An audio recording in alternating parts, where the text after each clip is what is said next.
Oh, god damn it. I never know how to start these things. It's always so awkward. Hey guys, how are you? Hello. Hey YouTube, how are you? My name is Thomas. Hello. Alright, so 5 months ago I deleted my Facebook account. I made a video on this channel called 5 Reasons to Delete Facebook. You can click on my face down there and you'll be able to find it. It's had quite a few comments from people, and people were like, yeah, good reasons, I agree with you, Facebook sucks, la la la. But now it's been 5 months of living without it. I've noticed a few things, and some things that have maybe surprised me, actually. So I thought it'd be a good opportunity to make a video telling you what I've learned and how it's been actually living without Facebook for a long period of time. Now I've gotten over the initial kind of like euphoria of being, oh my god, I quit Facebook, yes! Look at me, I am Facebook free. Now I've gone over that and I can actually look back with some kind of degree of level-headedness. I can tell you what I've learned. So let's get straight into it. First thing I learned is Facebook was not as important to me as I previously thought. I thought that quitting Facebook was going to be some huge deal because I was someone who, like, I guess most people, would check Facebook on a daily basis. It just became a habit. Always check Facebook, yeah, look at the newsfeed, see what people said, oh, have I got some likes, or have I got some notifications, some random person from Bulgaria's friend requested me, I don't know who you are, just stuff like that. But what I found was it only took about 1 week from quitting Facebook for me to kind of even forget that it even existed. So that kind of proved to me that Facebook really wasn't that important at all, and it wasn't as a big deal as I thought it was going to be. So that was kind of a surprise and kind of nice. I was like, oh, well, Facebook, yeah, I remember that. I used to be on that in the olden days. Oh, Facebook, you still use it? People still use it? It was just like, I even forgot it existed. So the first thing I learned was Facebook was obviously nowhere near as important as a thing in my life as I maybe thought it was. So that was pretty cool to learn. So, what are the positives of living without Facebook? I shall tell you when I remember what they are. What I've realised from quitting Facebook is now I don't have that kind of almost imaginary social sphere to operate in. I've just spent more time doing a bit of soul searching, I guess, and becoming more in touch with the things that I truly actually believe in, that I truly desire, and I truly want to stand up for. I've started to trust my own opinions more. I've started to trust my own intuition more, and that's been really cool because I've learned a lot in this last 6 months about who I am, where I want to go in life. I'm still absolutely as confused as hell. I still don't really know anything, but I at least figuring things out to a bit more of a degree now, and feeling more confident in myself for being able to do that. Because I think the thing with Facebook is, like any social setting, there can be a subtle peer pressure involved, and it can actually kind of start to mold your opinions a bit and mold how you behave, because you want to fit in. You know, it's like anything, you want to kind of fit in a bit. And I remember, and it seems stupid now to even think about this, but I remember sometimes I'll be on Facebook and I'll be typing a post, you know, writing it down. Sometimes it take freaking ages. I'll be like, you know, typing it out and I'll read it back and go, nah, delete it, redo that sentence, make it sound a bit more funny, a bit more humorous, and I would always be thinking about how this post was going to come across. And you know, I'd be thinking stupid things like, oh, what if this person sees this post and I know they probably don't agree with this opinion that I have, and they might say something argumentative, or they might not like it, or I could offend this person, or I don't know if I can be bothered with all this online stuff. I don't want to get tied into a debate or some big argument, but this is something I feel quite passionately about. I want to talk about it.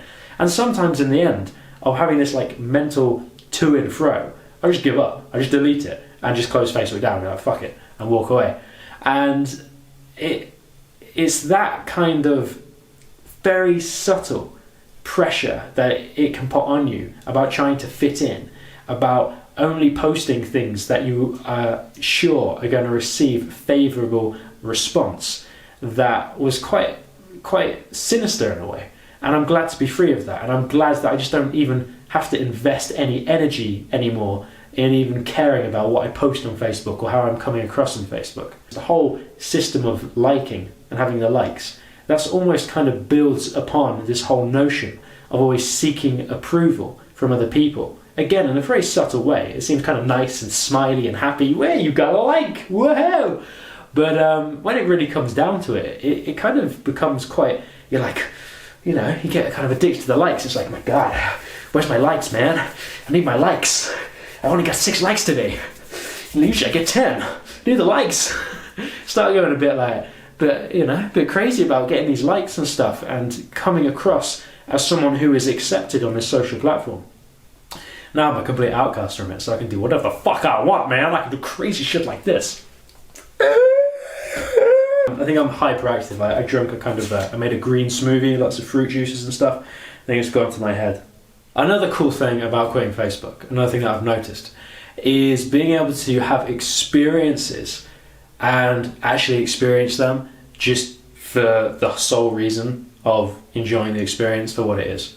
A lot of people, when they're having an experience, whether it's they're seeing someplace new or doing an activity or whatever, seeing a band or whatever, they always have to share it. You know, they've always got this feeling inside that they need to get their phone out, take a video, take a picture, share it, upload it to Facebook, always showing people what they're doing. And when I was out in Africa, we did some cool stuff and saw some cool places, did some safaris and whatnot. And it was kind of funny to always see people, sometimes people who weren't even really enjoying the activity or enjoying the experience or just seeming quite like, you know, quite passive about it. But as soon as like a smartphone came out or as soon as someone like was taking photos, it was like instant like, whoa, best time of my life, yeah, wow, kind of thing. And then straight on Facebook. And it's hilarious. And it just reminded me, it just made it so clear that there is definitely this culture of uploading your experiences on Facebook to share them, which, you know, that's perfectly fine. But the thing is, and I remember this from my own personal experience, sometimes you're having an experience, personal experience of something, and you will make it appear so much better online than it actually was in reality. You'll really kind of spruce it up, really make it look good. You know, get the filters on the photographs, really make that sunset look even better than it actually was. And just, you know, sometimes it looks better online than it actually was for yourself. And it's kind of a bit lame in a way, because that kind of detracts from the actual experience that you're having and just allowing yourself to enjoy it for what it is, instead of you having to kind of change it into something else just so you can kind of show it off to other people. So one thing that I really value now is having some extra time and space to go and have an experience just for the sole sake of making me happy, for just me. So for an example, I might go for a walk and I'll just enjoy being out in nature and just having that walk and just absorbing it for me, just for my own enjoyment, just literally just through all of my senses, just absorbing everything. And maybe I'll sit down on a hill and yeah, there is a beautiful sunset. But instead of feeling a need to take a photograph of this sunset and post and be like, yeah, just chilling in front of this beautiful sunset, loving life, hashtag, yeah, I can just I can just watch that sunset and I can just absorb it and I can just be happy that I've just been there at that time and space in my life to do that. And I can just keep that for myself. And it's almost quite sacred in a way, you know, it's just something for you. And it just reminds you that you are alive and you don't have to share everything that you experience. Sometimes you can experience something solely for your own pleasure and that's it. And there's something quite beautiful in that, I think. So yeah, that's been a really cool thing to realise. Right, you lady, better talk about social skills, eh lad? Because that was something I talked about in the first video, was about social skills and how I noticed that social networking and always being on your phone obviously was detracting from people's social skills. So have I noticed an improvement in my own social skills? There's definitely been a change in how I respond to conversations, in that now I actively just look forward to having conversations with people. I really enjoy having conversations with people face to face. Not that I hated having conversations with people before, not at all. But there was always some kind of maybe background anxiety about it, or just a feeling of slight awkwardness, or maybe just kind of being worried about running out of things to say and stuff like that. And obviously just going on Facebook was always easier because it was just this safe place, a safe social circle that you could interact with without having to worry about any of that stuff. But now, because that doesn't exist for me, I found I've been a lot more outgoing and more engaging with people. I mean, I've always been quite a personable person, but even more so now, I'm finding that because I don't have any excuses really not to talk to people, I really do try and make an effort. You know, if you're sitting in a room full of strangers, maybe you started a new job or you've gone somewhere and there's a waiting room or whatever, and there's a room full of strangers, most people won't talk.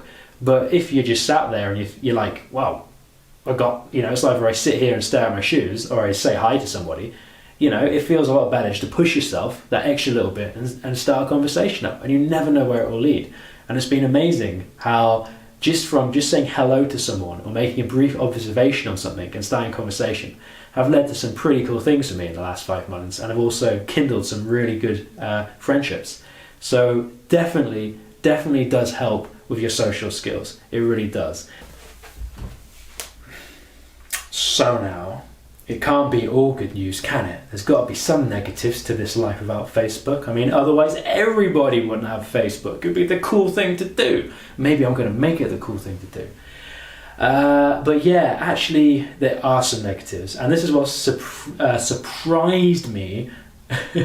Not my lack of pronunciation that surprised me.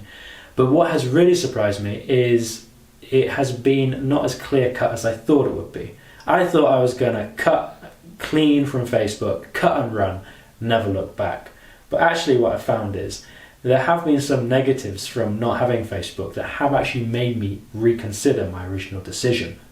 Ooh, juicy. So the first negative thing, and this is obviously glaringly obvious, but it's true, is not having Facebook does make it harder to keep in contact with people. The reality is, even if you're happy to continue keeping in contact with people via phone, text, email, whatever, it just so happens that most people these days do use Facebook as their primary means of staying in contact with people, especially people they've just met or people who live abroad or they've met when traveling. And in that sense, it has been a negative because I've met a lot of people recently who unfortunately live abroad. And not having Facebook has meant I haven't really been able to keep in contact with them. I have a few emails, but people don't always check their emails that often. You're not always guaranteed they're going to see an email, and you don't get an immediate response. So if you really want to talk to someone and get some information, or just say hi and how you doing, you're not always guaranteed that they're going to see that, or you're going to get that immediate feedback. Where on Facebook, it's a lot easier because people tend to be on Facebook a hell of a lot of the time. So in that respect, that has to be a negative because it has made it harder for me to keep in contact with some people. Another negative that is worth considering is if you're a member of any groups or clubs or whatever, they tend to post all their information about their events, social meetups and gatherings on Facebook. So if you quit Facebook, you will then be out the loop of a lot of this information that is only being shared on Facebook. So then you have to go through someone else who has Facebook to find out all this stuff.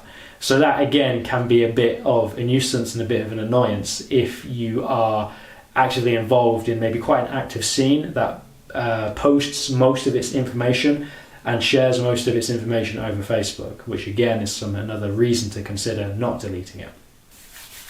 I've got an itchy nose! I've got a flippin' itchy nose! So, they're my positive reasons and my negative reasons, and they're the things that I have learned from living without Facebook now for 5 months. So to conclude, what I would say is if you are going to quit Facebook, or if you're thinking of quitting Facebook, what I would do first is make Facebook really boring to use. Slim it down. Make it as undistracting as you possibly can. So clear up your newsfeed. Subscribe from any notifications that are useless and not benefiting you. Just completely clear it up so it's boring, so you're not even inclined to look at it. And then maybe on your profile, make your profile really boring. Start deleting your photographs. Maybe just leave your profile photo up there. And just treat Facebook as a means of staying in contact with people, and that's it. Not as a means of entertainment or distraction. So you're still there, you're still connected to your social circle, your social group, you'll still be notified of things that are useful to know, but it's still an easy place where you can quickly go and contact people and talk to people. Maybe you just check it twice a week. But because you've slimmed it down and you've made it quite boring and quite minimalist, you probably, hopefully, won't find it as distracting as you once did. That would be my advice, because in that way I think you will be able to experience a lot of the positive aspects of quitting Facebook, but without having to experience the negative aspects of not having it. Thanks for watching this video. If you enjoyed it, or if you thought it was terrible, give me a thumbs up or a thumbs down. It's a democracy, do what you feel like. If you like what I've been talking about, because I'm going to be talking about more stuff, some more interesting stuff. I'm going to actually start sharing things I'm really interested in. Conspiracy theories, paranormal stuff, spirituality, self-development, crazy stuff, interesting stuff. Get talking about it. Please hit my subscribe button, and yeah, we can stay together and stay close to each other without needing Facebook, of course. Peace out, guys. Have a good day. Thank you.